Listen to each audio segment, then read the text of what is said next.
All right, everybody, we are live. It is the Rick Mast Show. I'm Charlie Marlow. That is the great Rick Mast. He's got his Atlanta Braves hat. He's sporting the beard as well. Is that a winter thing? Is that a new thing? Rick. Charlie, I haven't done this. Maybe when I was 20 years of age, I had a beard one time. And then for about 6 months when I drove for Remington in 97, I had a Fu Manchu thing going.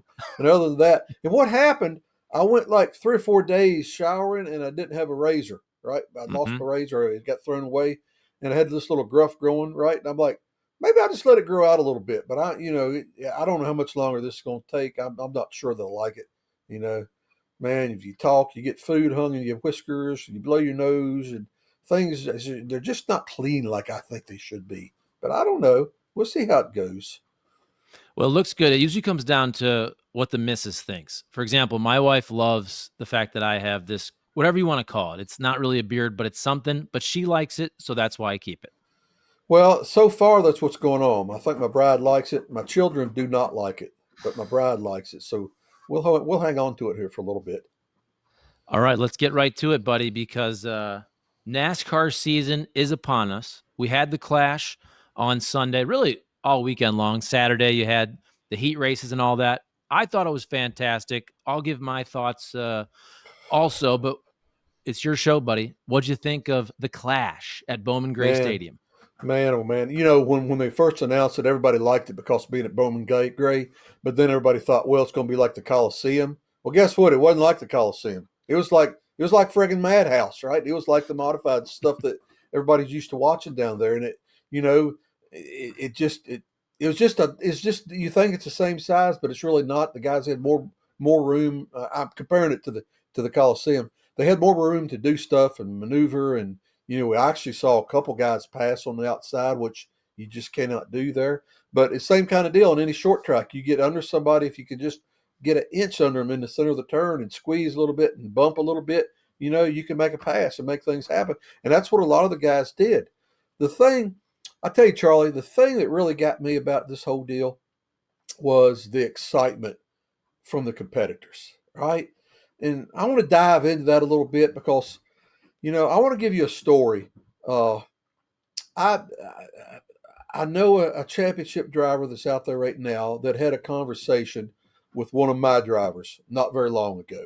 Okay, and he was asking him all kinds of questions about in our era what it was like to go to Charlotte with 180,000 people, right? Or go to Bristol with 130,000 people. Go to Richmond with 110,000 people. He was genuinely interested in what it was like from a driver's perspective to be in the middle of that, right? And when I heard about all that conversation, I got to thinking, when I was there, we came through all through the '90s, and I watched the explosion. I watched all the grandstands being built. I watched you couldn't get into the racetracks, you couldn't get out of the racetracks, right? I'm talking Friday and Saturdays. A lot of times we would do, like a Friday night or Saturday night, the sponsors or whoever would have us going somewhere and doing an autograph session, and we'd go to it. Well, it got to be a lot of those places even on Saturdays, they had to have a helicopter pick us up to take us to the event because there was just so many friggin' people even there the day before the race. You couldn't get in and out of the racetracks. And but the other part of it is, and Chase Elliott brought it up. Chase brought it up. He's talking about, yes, a small venue. He said, but man, the excitement that was in here, Mm-hmm. right? What was it, 17,000 people, and the place was packed, and it is a madhouse, and that fan base there is wide open anyhow, right? And we saw that when Stenhouse wrecked the dude, the Byers guy, or whoever it was, or whichever one he wrecked, and everybody in the stands was giving him the finger, which was typical at Bowman Gray, but it was so cool. But the drivers, man, what I'm saying is the drivers I think they got a sense of what we dealt with or what we had every single week. Because when we raced, man, I mean, when you went out there, the stands were sold out.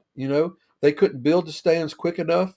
When they built the new grandstand, it was sold out. Right, you couldn't get a ticket, and people were hooping and hollering and loud, and it was such a magical time. What the drivers experienced at Bowman Gray was in a much, much, much smaller scale of what we were able to witness and be involved with for a better part of a decade. And it was just, and the only reason I say that is because this championship driver was really inquisitive and asking how it used to be, and he got to where, like, he was sad that he doesn't get to experience what we experienced with the enthusiasm and the just sheer volumes of friggin' people, that we had. And, I feel bad that today's drivers don't get to witness that. But if every one of you guys that's listening to this broadcast, you drivers, if you look at the environment that you dealt with Sunday night at Bowman Gray, multiply that by 10, right, for numbers of people, that's what it used to be like with us.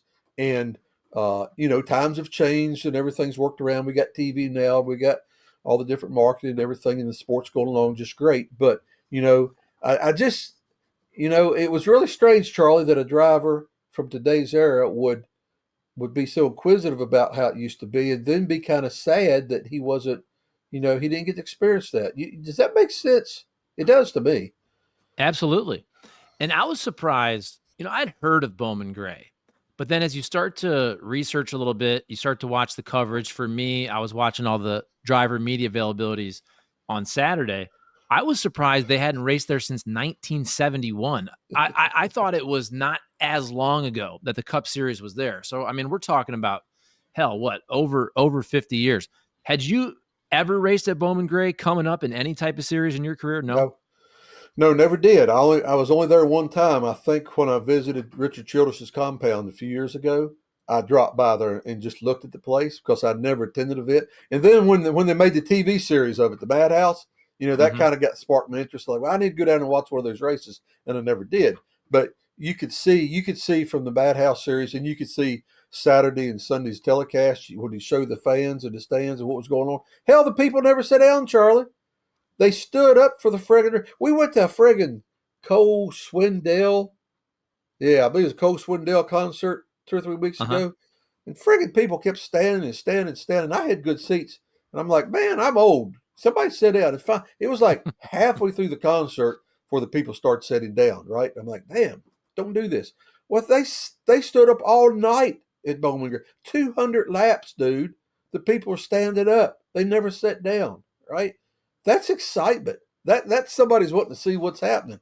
And then, of course, it pisses you off if you get tired and old and want to sit down and you can't see the race. But yeah, what was your question? If you'd ever raced there, which you said you Yeah, hadn't, yeah, but you had right. been there the one time. So if you go for the whole weekend, it being the Madhouse, so you had a couple wrecks, couple spins here and there, but I thought it was the right amount, right? It wasn't a wreck fest where it was an embarrassment. I thought it was just enough racy, raceability. You had on Saturday night, Ryan Priest did spin out John Hunter Nemechek because he wanted to get in the show. You had Hocevar also on Sunday, but it was pretty racy. And Yeah, obviously Chase Elliott wins. But look, yeah, if your complaint, let's say in the last several years about the Clash in the Coliseum was, oh, it's too small, you can't pass.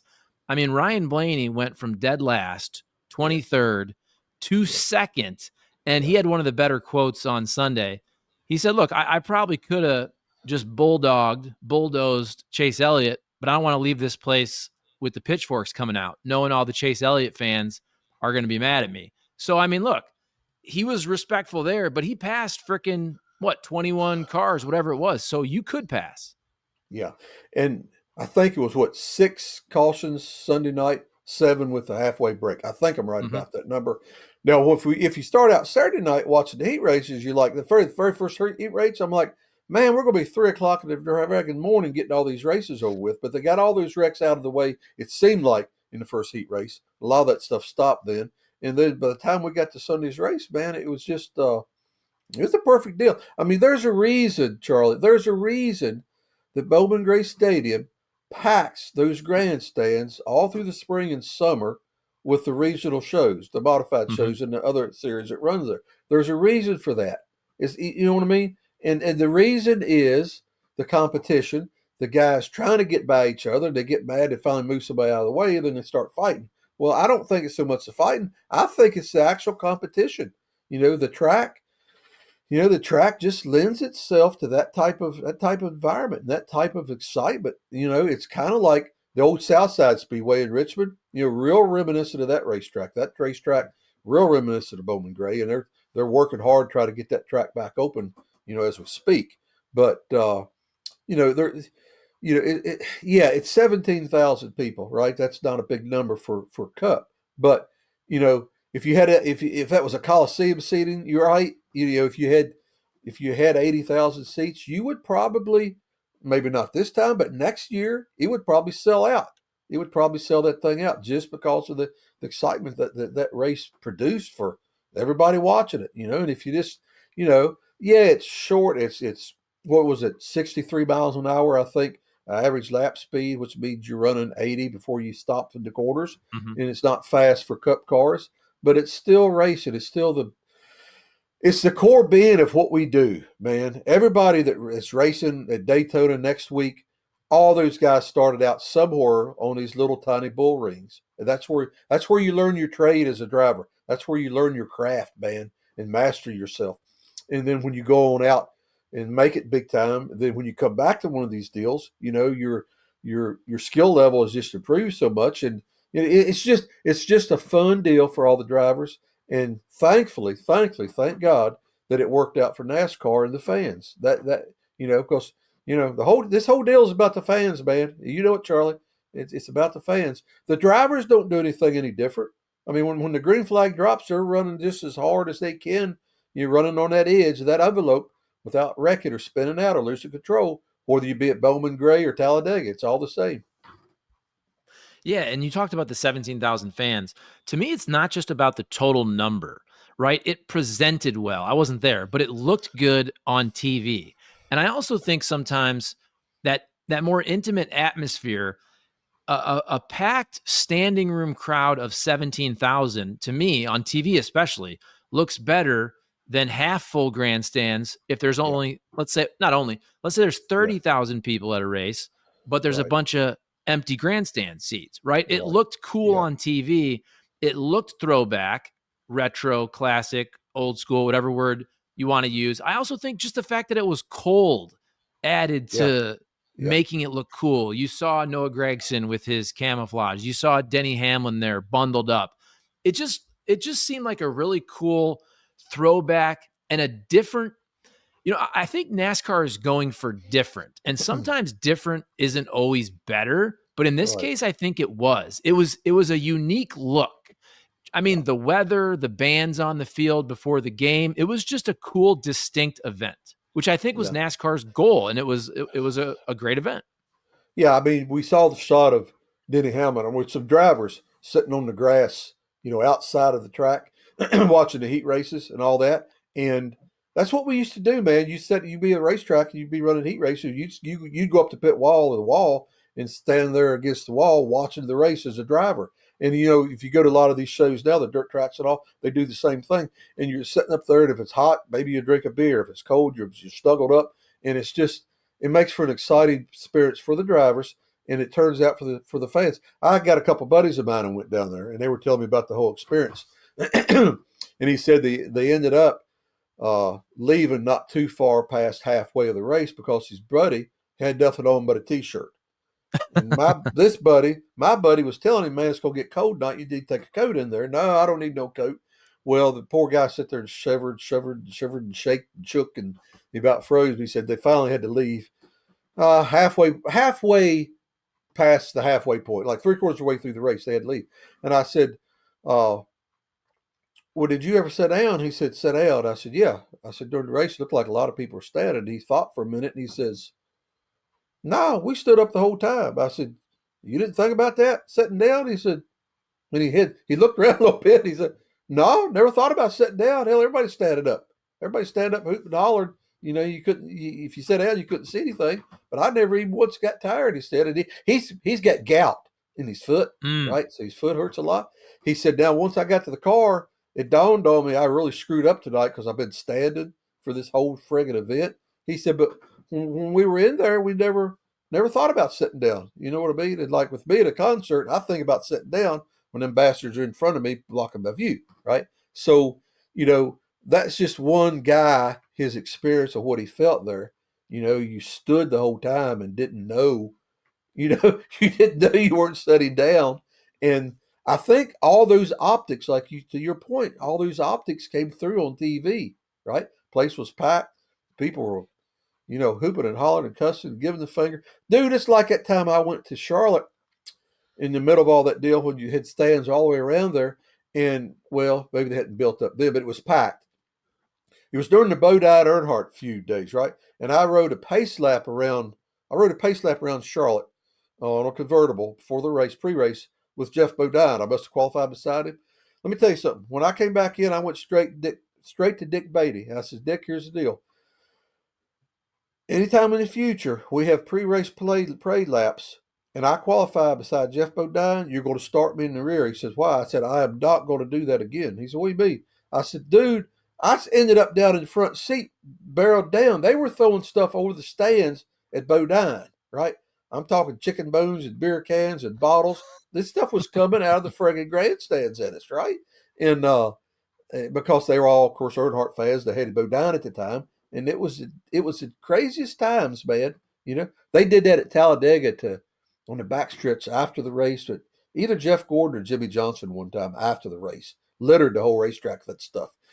And then, when you see a group of fans together and they're that excited and that into it and they're doing that stuff, it's just exciting. And that's what I witnessed Sunday night at Bowman Gray. The same type of excitement, electricity, and enthusiasm that we used to live every single week, you know? So, what do you think? There's a lot of discussion now about the future of the Clash and what they should do. You already did LA.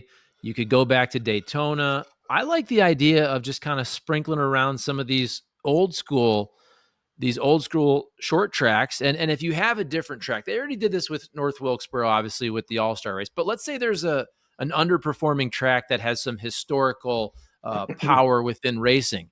You bring the Clash there, you help renovate the facilities, you get the safer barriers. It's good for racing all around at a grassroots level.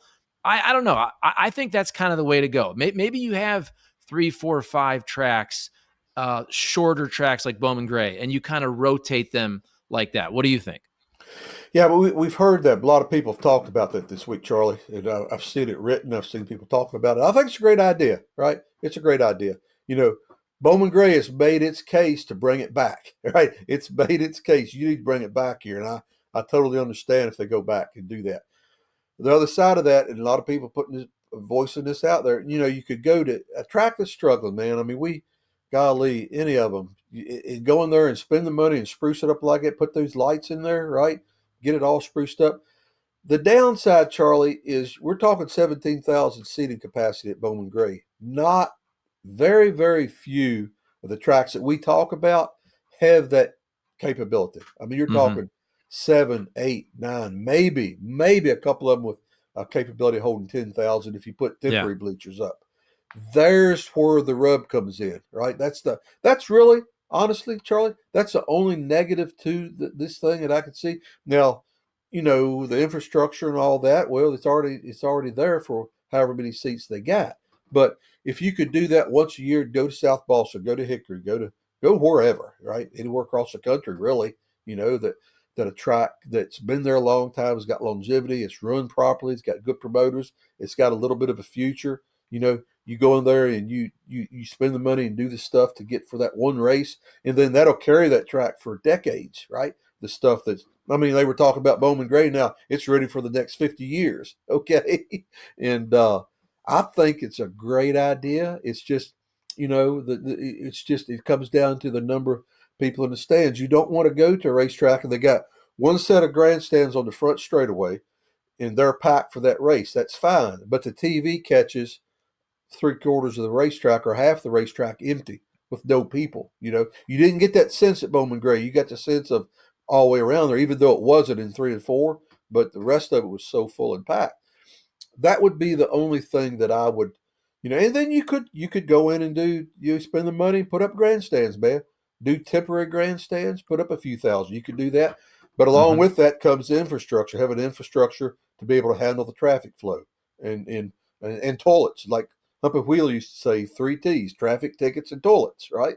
And you got to have all those. So there's when you add something to the equation, then that adds something else to the equation that has to be addressed and looked at.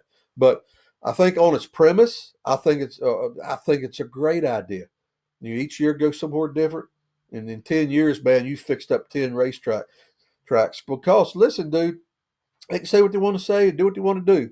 But those people at Bowman Gray that pack that thing every Saturday night, those are the people that turn the race on Sunday and watch the Cup Series, right?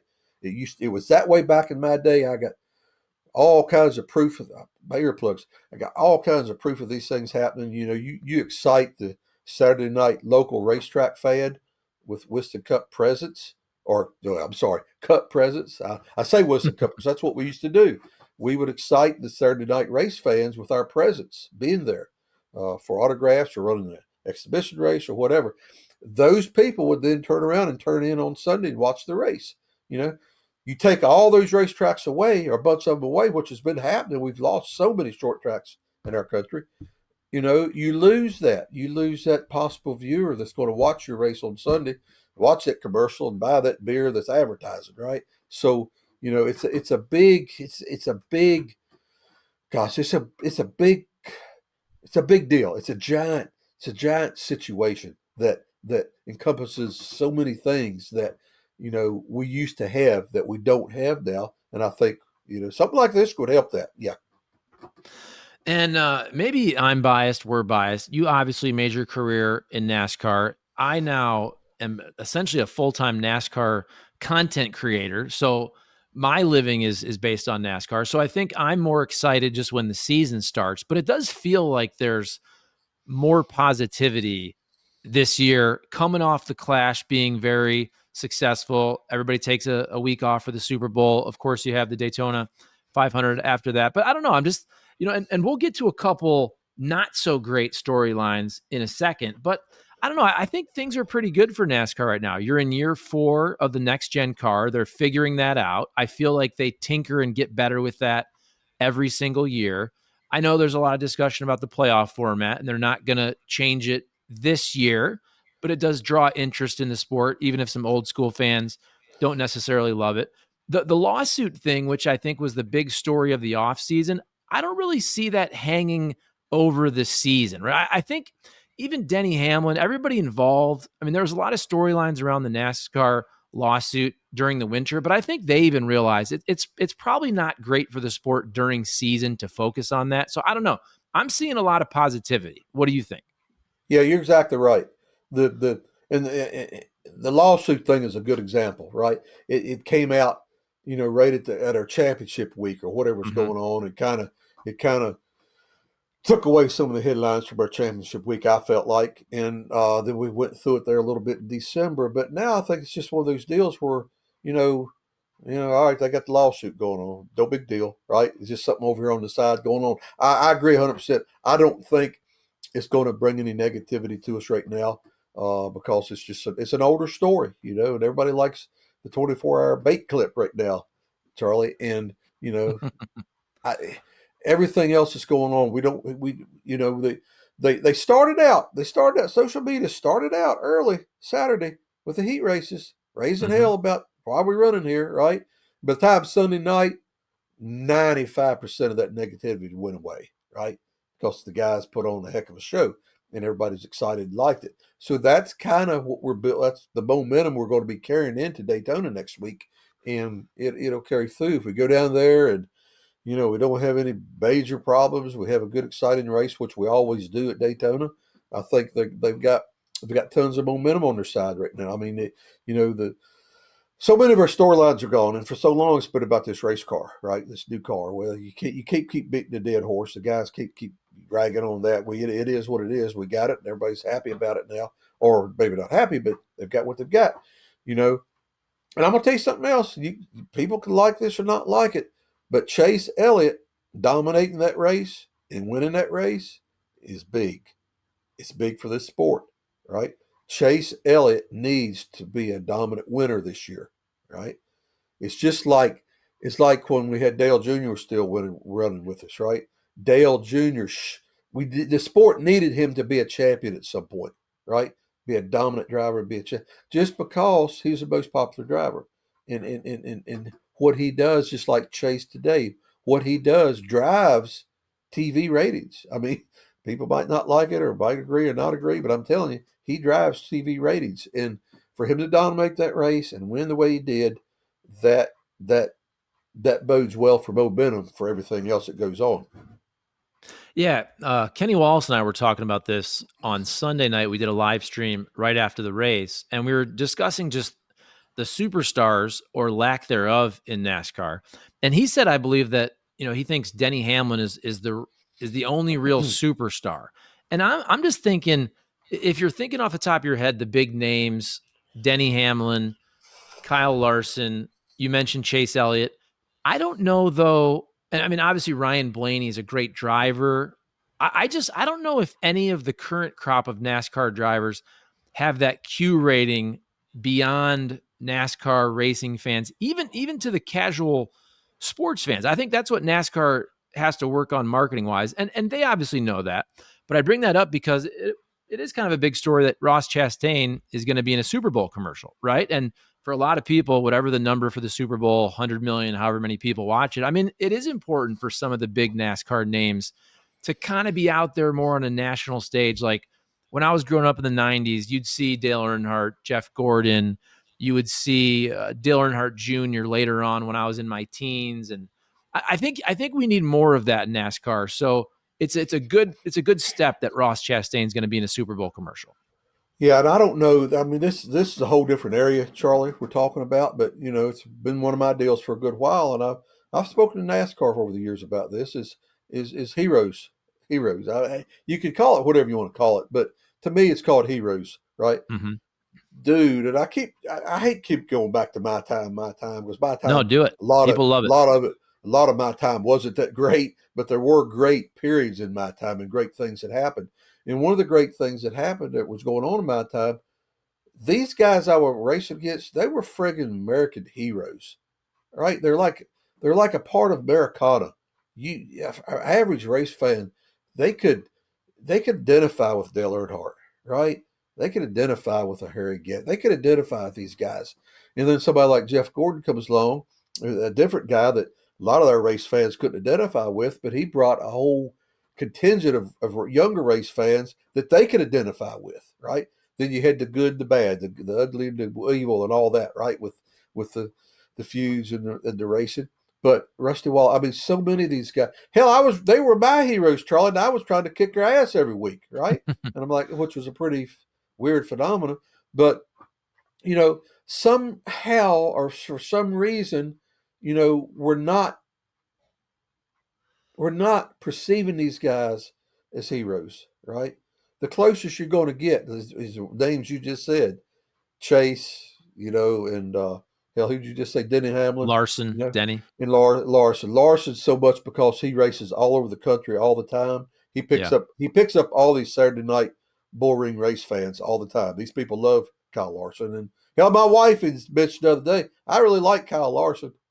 Really? Why? He can get anything and drive it. I said, yeah, and win. She said, yeah. I'm like, damn, that's a pretty. You got to know my wife to know that was a very, very bold statement, Charlie. Okay, because she just isn't as intense in NASCAR as she used to be, right? She's a But casual fan.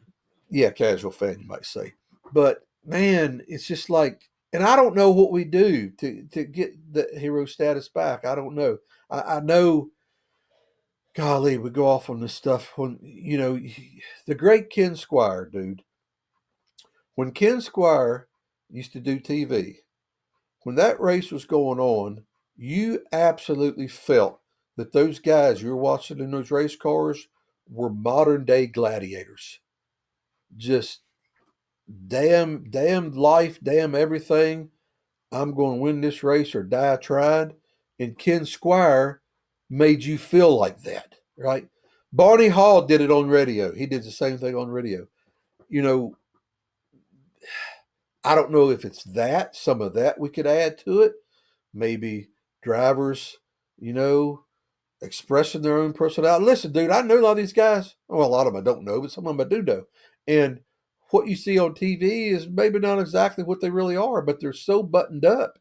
They're so buttoned up on TV because that's just the way the world is now. You can't you can't express yourself and say things and do things the way you want to because the sponsor might get mad that you did this wrong. And, you know, I don't know. I don't know what the answer to that is, but I do know this, Charlie. If Americans, fans, race fans, if they perceive somebody, a driver, to be a hero to them, it drives everything. It drives everything for that sport. It drives that fan to buy that product. It drives that fan to, no, I'm not going to record the race. I got to watch it. I got to see it live, right? It drives all that stuff. And, I'm not knocking the guys. Don't listen. I'm not knocking the guys that are racing. I'm just saying, where the sport is right now, what the guidelines and everything these guys got to, operate under. Uh, I think it takes away from that. But you know, you still put a good product on the racetrack. You make a good race out of the race, and then it'll always, that part will always work. That part will always be true. That part will always work. But we can do other things to make it better. Yeah, I know a lot of people have talked about the changing paint schemes and this being part of the issue. I just wonder Yeah, how you can combat that though, because another big storyline of the weekend was the lack of sponsorship. And we'll talk about the Xfinity in a second here. I'll bring up the question or the quote here. Let's see. Our guy Ronnie McKee says, "Who in the world is going to replace Xfinity since they have announced their departure, obviously from that series?" But so and look, for an exhibition race, you're going to have some different paint schemes and all that. But like I feel like Chase Elliott is usually one of those cars you can find his Napa car, and he had a white yeah, car. It looked yeah. cool. Right. Denny Hamlin had the white sport clips, and we know that the FedEx, he was one of the cars you could almost count on with Logano for the last And whatever 10 Logano. years, the Right. yellow Right. Logano, and then Denny Hamlin with the purple and the orange FedEx. That's gone. So he's got sport clips. Another big storyline, Bob Pockrass asked Denny Hamlin, is it alarming to look at your hauler and not see a lot of sponsors? And Denny Hamlin talked about how tough it is basically out there with inflation. And so you say you always like to spin it back to your day. I mean, back in your day, it seemed like, and I've heard stories that these Fortune 500 companies couldn't even get on a car, right? There were more companies than the 40 or 43 cars, whatever it was, in the field. And now you have some of the best drivers and best teams in NASCAR having to string together 5, 6, 10 sponsors to get through the season. And I know this is a storyline we've talked about a lot, but I do think that's something NASCAR has to figure out. Maybe if you stick with certain colors, but just matching the driver to the car easily on TV and at the supermarket, if you're seeing these guys being advertised, that was part of the reason that you guys skyrocketed. Even when I was watching NASCAR, you knew Earnhardt, you knew Jeff Gordon, you knew Dale Earnhardt Jr., you knew at least like 5 cars. And now I feel like I watch every race and I have to spend the first 10 minutes figuring out who's who. Yeah, even as people like you and me, like me, even I do the same thing, Charlie. I cut the race on, and I'll be halfway through the race, still trying to figure out who the hell, where that car is, right? And you can't do it. And I think that's just another piece of something that we're missing that we used to have. There's so many things, right? The heroes I talked about, the cars being the same color all year long. I mean, like you say, you knew when you went to race back in the '90s.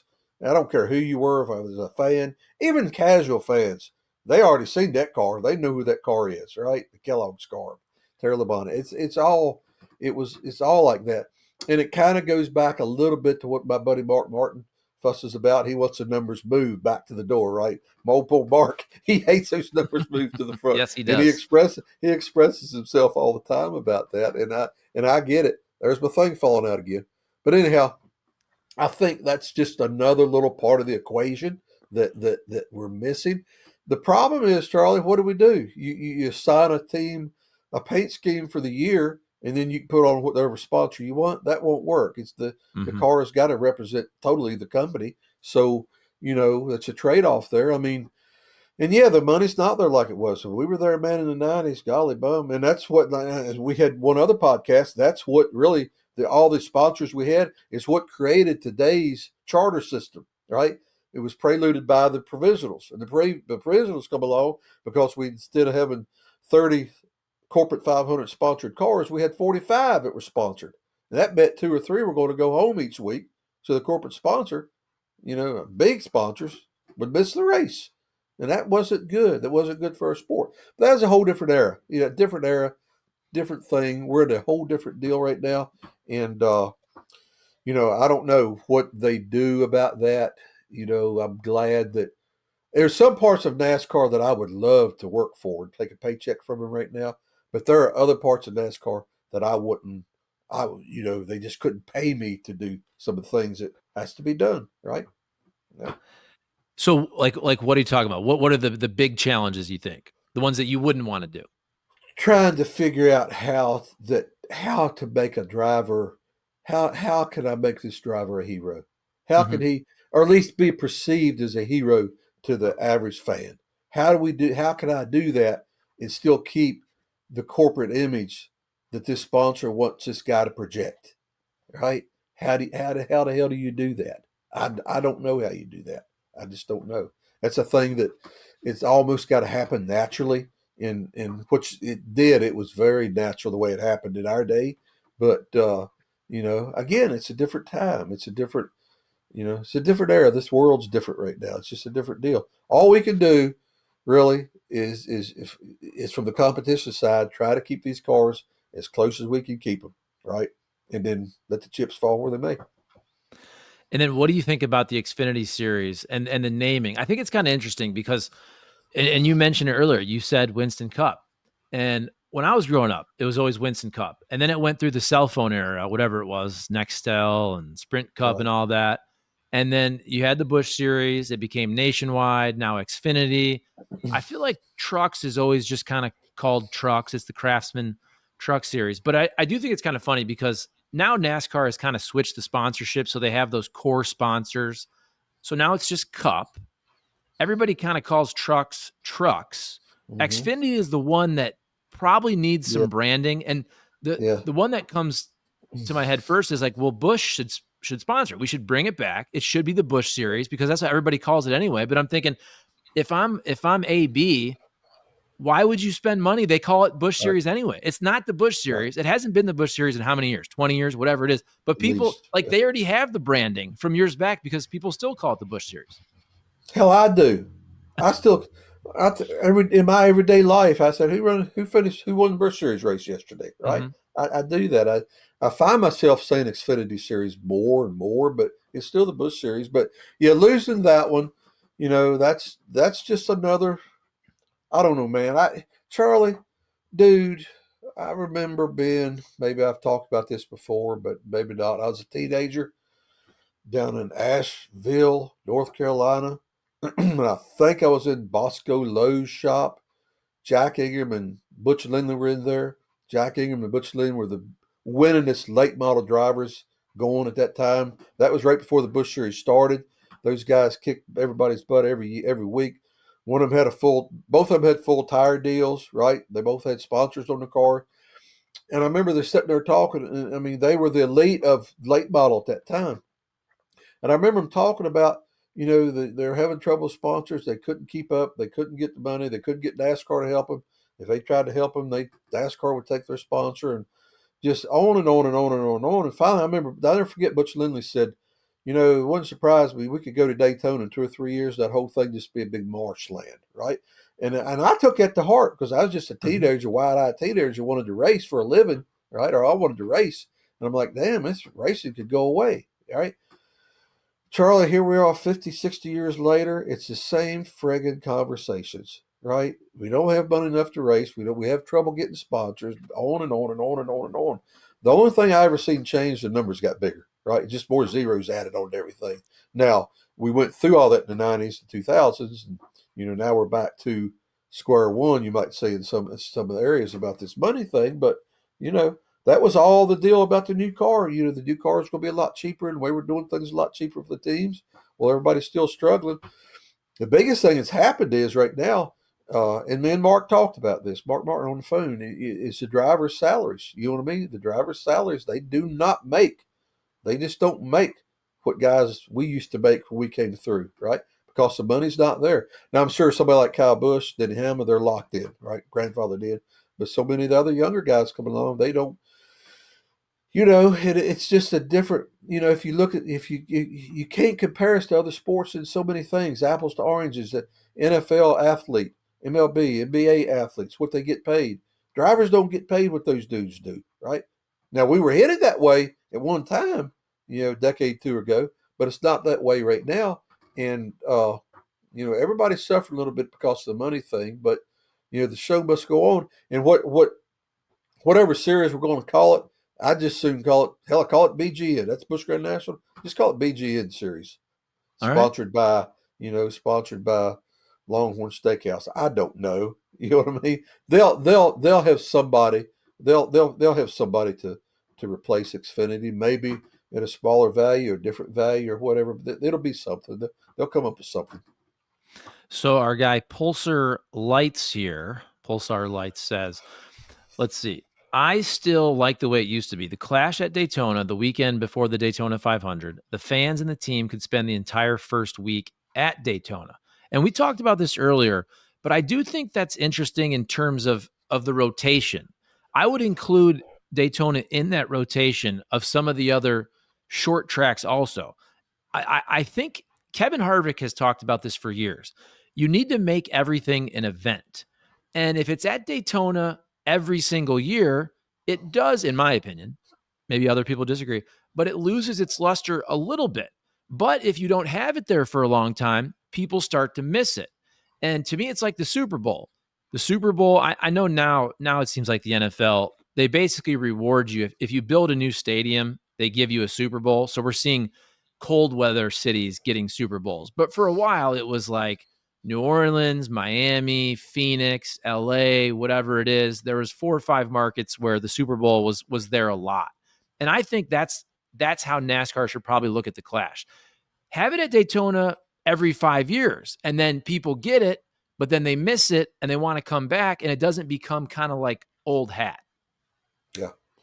Charlie, again, this goes back to changing times, man. I know we keep reminiscing here today on the show, but it's hard to get away from it for me. Daytona Speed Weeks. Notice that word week. It's not week, it's weeks, plural, plural. It used to be called Daytona Speed Weeks. We'd be down there for 2 weeks. The teams would. Guess what? The fans would, right? If they weren't there for the whole 2 weeks, they were there for the last week, right? And the reason being, we had the Busch Clash on Sunday, we had the ARCA race on Sunday, we had practice right before that, all that weekend going on, practice and qualifying and all kinds of stuff for a few days. Then the week between the Clash and the 500, we was on the racetrack every day. There were practices every single day until you run the duels on Thursday, right? You run those races, and then they would have, gosh, I forget what race. I always had the Xfinity or Busch Grand National on Saturday. Then you had an ARCA or whatever it was again, or something else, maybe the trucks then on Fridays. So it was racing at the racetrack every day, right? Then you had all the other racetracks. You had Volusia County, right? You had New Smyrna Beach. They had races going on all the time. Heck, we had the World Outlaws running up at New Smyrna, the dirt track for a number of years. We had late models down there. Talk about late model dirts. Then we had all the asphalt hot shoes from across the country. They were all down there. The modifieds from up northeast, they would be down there for a week and a half, 2 weeks racing. Every night there's racing going on. Then we had the trade show, the biggest trade show. Well, not any longer, but not as big as SEMA is now, but a large trade show, racing trade show that was there at the convention center every year, right? I mean, there was just stuff to do. And if you got bored with all the racing crap, with the wife or whoever, let's take an hour and ride over here to Orlando and go to Disney World, right? You could mix that in. So it was 2 weeks of just pure excitement and fun for the competitors, for the fans, right? And with a lot of this stuff happened with COVID. We cut out a lot of the practice and a lot of time at the racetracks that got cut out with COVID caused a lot of that. But nowadays, I'm not sure that we could support 2 weeks of speed weeks any longer like we used to, mainly because it costs too friggin' much to stay in a motel that long, right? And to eat out that long and all that. I mean, people don't have discretionary funding as like they used to, Charlie. And I think, maybe that doesn't get talked about enough in all this stuff, right? Maybe, Yeah. people just don't have dollars for discretionary stuff like they used to have. Just because, as we all know in our country, the pay scale is not matched with the cost of living right now. It's kind of out of whack. I think maybe that gets overlooked in some of these conversations. Maybe the fans still love to go, wants to go, hell, I can't afford it, right? And so they don't go. But yeah, it's just to run the class again, to run it in a different place. Maybe take it to Daytona once every 5 years, unless you're going to bring Mhm. back speed weeks the way it used to be. I don't see the class being there every year. It does not make sense to me to do that. It makes more sense to run them at Bowman Gray or at South Boston or wherever each year. All right, Shane LaRock, his suggestion is rotate the clash between Daytona, The Rock, North Wilkesboro, and Bowman Gray. How about this on the old X? We're calling it X now. I used to call it Twitter Yeah, /X. I It's know. just X now. But Yeah, Rick Mast tweets. I have my light there. cool. But you're talking about Days of Thunder, Yeah, and you have the car, the Days of Thunder Chevy Lumina, and you said last night. Had a lot of fun doing this. Still got the helmet and suit. Paid good also, huh? that's right. That's right. It did. That was in '90. That's when that was. Let's see. Me and my father-in-law had A.G. Dillard together, 88, 89, and then in '90 I broke that back out on my own. And funds were funds were very scarce, Charlie. Right? I mean, you scrapped for every dollar you had, and you raced for every dollar you had. Right? And we went down there in '89, I guess, and led the 500 with Travis Carter, and did all that. But evidently, I was too young then. I was too young to get in a Cup car. That's what they all told me. I had to be 30 or whatever it was to get in a Cup car. So when I went back, so the movie deal was 90. So I went back in '91. At the end of '90, honest to God, I had three cup offers. Okay, but it was the weirdest thing. But that's a whole different story. But so I go to Daytona in '90, and the Hendricks needed a driver for the movie car, so I did the deal down there, and it was a cool deal. It was a lot of fun, a lot of fun. Because here's the deal. Here's what happened. It was a Hendrick program, right? And the other cars, two other cars. I think Greg Sachs drove one, and I believe it's either Bobby Hamilton or Tommy Ellis. I think Tommy Ellis was Bobby drove some other places, but I think it was Tommy Ellis. Well, these guys were all Hendrick crew guys, right? Doing these movie cars, along with the Hendrick doing his regular thing. Well, we'd go out and practice. I'd go out and practice. Man, my car was fast. I ain't kidding. It was fast, right? And we'd come in and they'd work on it some more, and I'd talk to them, and we'd do some stuff and help it. And finally, I went out one time and I mixed it up with everybody. We were in a group of cars, man, and I went through them, and I kind of took the lead of the draft, just working with all the regular cars. I came in and I was telling them on the radio what I thought. They said, "Go and get out, Rick." I said, "Huh? Just go and get out." I said, "All right." I got out. They was putting the cover over it. I said, "We done?" "Yeah, we're done." "Why?" "Well, everybody's starting to get upset. We're supposed to be movie cars, but we're we're acting like race cars right now. So we got to stop this." What was going on? The guy that was heading my deal up, kind of a crew chief with the organization, another guy heading another deal up. Well, these guys had competition within themselves, right? About the movie cars. Who the hell Okay. had the fastest movie car, Mm-hmm. right? So that's kind of unbeknownst to me at the time. That's why they were working so hard, I think, to make a car so fast. And hell, I'm like, man, let's pull out of the movie and run the 500. This is a badass race car here, right? And of course, that didn't work out. Didn't do that. But I'll tell you one thing was funny with that. We went in to a meeting with Bill France. It was me, Mr. Hendrick, Jimmy Johnson, that used to run Mr. Hendrick's organization, and the other two drivers. And Mr. France was telling us, listen, guys, y'all get to start this race. We're talking about the qualifying races. Y'all get to start this race. He says, you're going to start at the back. He says, I forget the words he said, but basically, if you screw up, the mafia is going. We're going to call mafia, put a hit on you, right? You don't mess up the race.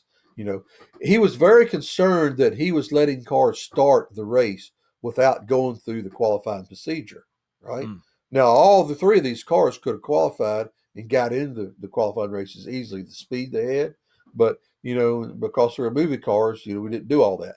So he it went against the grain of everything he'd ever done. You just don't let a car start a race. So he was kind of uptight about it to begin with, but he knew the significance of a Tom Cruise racing NASCAR movie. He knew what that was all about. But anyhow, when he got done with his spiel, I was like, Mr. France, oh, excuse me. I said, let me ask you something. He said, what? I said, I hear what you're saying. I understand. And I certainly won't do anything like that. And I said, but what if on the last lap of the race, we come off of turn 4, and I come off of turn 4, and there's a whole friggin' field done wrecked, right? And they're all spinning and going through the grass and down pit road. And I come through there and take a checkered flag first. What about that scenario? He said, Rick, I said, yeah, you want to be a part of my sport. Yeah, you want to be. You want to be a part of my cup. You've been a part of my sport in Busch Grand National. Yeah, you want to be a part of my sport in Winston Cup, don't you? Right? I said, yes, sir. He said, well, I would suggest if that scenario comes up, that you find you a wall and you turn your car in the wall and hit it as hard as you can, and do not dare get anywhere near that start finish line, because if you do, you won't be part of my NASCAR Winston Cup world. I said, yes, sir, Mr. France. Not a problem. You got it, baby. I won't win the race. Right? So that was a funny. I don't think Mr. Hendrick thought that was real funny. I don't think any of them understood my. I don't think any of them at that point knew my dry humor well enough to understand where it Yeah. was going with that. So, but anyhow, I love it. All right, let's end on this. We got 65 people watching. Almost 800 have been watching this whole last hour almost. We got to get your Super Bowl pick, your Super Bowl preview. We got Chiefs versus Eagles. For me, I live in St. Louis. There's a lot of St. Louis fans since we don't have a team anymore. Our Rams went back to LA. A lot of St. Louis fans have kind of jumped aboard the Kansas City Chiefs bandwagon. You see a lot of Patrick Mahomes jerseys at my kids' schools and all that. I have nothing against the Chiefs, but I'm kind of tired of them winning. So I just like to see new teams win. So I'm picking the. I don't know if I'm picking. I want the Eagles to win just because I feel like the Chiefs have won a lot, and I want to see a new team. What about you? I, the Chiefs, they've got the Jimmy Johnson effect going on right now, Charlie. Yeah, Right? Tired of seeing them winning. Here's my deal on this thing. I love Andy Reid. I hated when they booted him out of, where was it? Philly, right? Yeah, Philly. Whatever Philly. it Yeah, was years ago. I love some of the stuff he had to go through with his kids and the turmoil he went through. I love the way he conducts himself, the way he coaches, the way his humanitarianism towards other people. I love him. I love Patrick Mahomes. Got tired of watching him win, like Jimmy Johnson. I'm tired of watching him win, but I love him. I like his family, his wife. I love all that. Right? Philadelphia, I like the quarterback. Right? Hate the friggin' Jalen Hurts. fans. Jalen Hurts. Love Jalen Hurts. Hard, hard, hard to pull for Philadelphia when every time you turn the YouTube on, there's a Philadelphia Eagle fan beating the hell out of somebody in the grandstands, right? And I guess that started with me with time the Eagles fans booed Santa Claus, right? Mm-hmm. Just Yeah. hard for me to pull for them. But I will say this: when the Redskins this year did what they did, I'm sorry, Commanders, which they announced this week that it would not, the owner announced it would not go back to Redskins. End of discussion. But anyhow, so when the Commanders watched, and Commanders are my team, or Redskins Mm-hmm. rather, Commanders. When they played the Philadelphia Eagles, I'm like, damn, the Eagles are friggin' good. I mean, they're just flat ass good. My prediction is the Eagles going to win, right? Okay. Who do I want to win? It would be the Chiefs if it wasn't for the Jimmy Johnson effect. So I wouldn't have a problem with the Eagles winning, even if they don't like Santa Claus. So you're saying Eagles, and you want Eagles, right?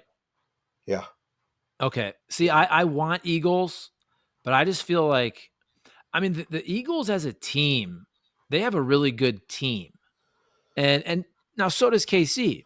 But I think at the end of the day, to me with Patrick Mahomes, because I like to gamble every once in a while, and it's like I'm just kind of done betting against Patrick Mahomes in Yeah, big games, right? It's exactly. and the Exactly. regular season's a different Yeah. story because their Yeah. spreads have gotten so big, and this is going Right. back like 5 years, that they didn't cover a Right. lot in the regular season because, I mean, you're looking at like 9, 10-point spreads in the NFL regular season, which is crazy. But for me, if I was putting my own money on the line, and I know what Mahomes lost to the Bucks and Tom Brady, right? That was whatever it was, 3-4 years ago. But Right. it's really hard for me to bet against Patrick Mahomes at this point in his career. So even though I want the Eagles to win, I'll give you a score. I think it's going to be another great game. When they played a couple years ago, it was 38-35. I'm going to say I'm going to say 31-28 Chiefs, unfortunately, even though I want Chiefs. the Eagles Yeah. to win. Well, you're probably right. Doesn't matter as long as it's a good game, right? That's right. Unless the Commanders are in it where I cheer for them, or the Cowboys are in it where I can throw beer bottles at them. It doesn't excite me as much. And who's doing the halftime show? I think is it Kendrick Lamar, the rapper? I think. Somebody let me know. I believe he just won a bunch of Grammys. I think that's the Okay. case, but All I'm right. not 100% sure on that one. Okay. So So Elvis we Elvis shall won't be see. there. Elvis will not be in the building, from what I've heard, Yeah, but we shall that's a see. shame. That's a All right. shame. On that note, let's wrap her up. Rick, thank you very much, sir. Charlie Marlow, Rick Mast. This is the Rick Mast Show. Please comment, like, subscribe. We're going to have so much content, so many shows now that It's gonna NASCAR be a season fun has year. It's started. gonna be a fun It's year, going to man. It's be, gonna be a fun yes, year talking about stuff. yes, sir. And All right, I might Rick. just come. I might just start coming out of my shell, Charlie. I love it. I We need might do more. that. We need Who is more it? Rick Dirty Mo Mast. Media. Dirty Mo Media's down unhinged or whatever they're calling it. I don't know what that Yep. means, but I'm like, well, damn, I'll come out Unfiltered. of my shell a little unfiltered. I'll come out of my shell, see what happens. I Drive love it. viewership. Everybody All have right. fun. We'll see you, buddy. Thank you, everybody.